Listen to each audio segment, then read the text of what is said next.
अस्सलामुअलैकुम वरहमतुल्लाहि वबरकातुहू। आज मैं अपने दोस्तों और भिरावे को माशाल्लाह मक्खी चीने खट्टे कलर कहना पिया। आज मेरे दोस्तों तो आपको नस्ल के बारे सारा कुछ समझा देता। आज माशाल्लाह दूध की गाल की वजह नंबर 1 क्वालिटी जी मेरे दोस्तों। आज माशाल्लाह मक्खी चीने का कलर भी दिखे था और तुम्हारे सामने देसी नस्ल के बच्चे वो भी तो आपको दिखे था। आज इन्हें रेट भी देते था, इन्हें रेट भी देते था।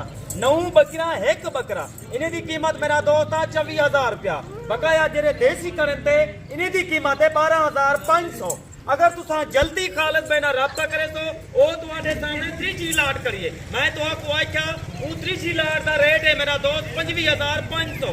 वो चीजा चेक करो, नस्ला देखो।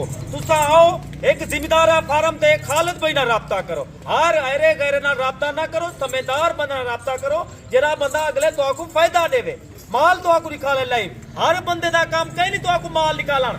आज मेरा दोस्त इन्हें दा क्या रेट मंगे मी भाई मेरा भाई 1 2 2.5 महीने सफर कर 3 महीने इन्हें दी कीमत वला तू सुनी। देसी जरे बकरे ये हकीकत है कुमादा पे माशाल्लाह अच्छा वजन कराला और माशाल्लाह एक नेक महीना है, मुहर्रम वाला महीना। और तुम्हारे सामने खालद भाई ने बिल्कुल मुनासिब रेट जायज रेट करे थे, ना जायज नहीं करे था। और माशाल्लाह इन्हें दी देसी दी रेट 4 महीने 4.5 महीने इन्हें दी कीमत 12,500। ये 9 बकरा 1 बकरा माशाल्लाह इन्हें दा 24,500। बकाया तुम्हारे सामने 6 महीने दे बकरे 7 महीने दे बकरे उन्हें दी कीमत है 25,500।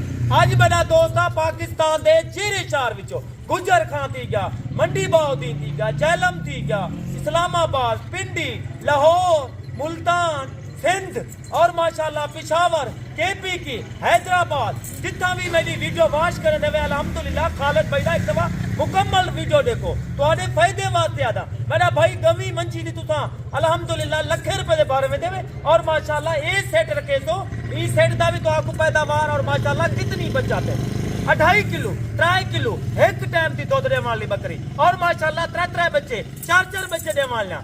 मेरा भाई तू किथा वधी तू हर बंद ना राब्ता ना कर, समझदार बंद ना राब्ता कर। ये तुम्हारे सामने खालिद भाई दा ये दे रहा है, ये मेन रोड के उत्ते दे रहा है, हर बंदे को पता है। रोजाना खालिद भाई दी अल्हम्दुलिल्लाह कार्गो चलती करिए। तुम आओ मेरे फार्म दा विजिट करो और तो आपको मैं हजारे दी तादाद जानवर अपन दिखे था। और माशाल्लाह मक्खी चीना कब्बड़ बकरा और बच्चे ला बकरा मौजूद हैं। तो आपको कोई नस्ल का जानवर मौजूद है और तुसा राब्ता करो। वीडियो कॉल दे खालिद भाई तो आपको लाइव दिखे सी। मेरा सजाना तू हर बंदे ना लायरे गहरे ना राब्ता ना कर, समझदार बंदे ना राब्ता कर। खालिद भाई 25 साल का काम करना पे अल्हम्दुलिल्लाह तो फायदे वास्ते काम करना पे तो आपको फायदा देसी। तुस आओ बार बार मैं याद है सुनना तला काम को ना छोड़ो।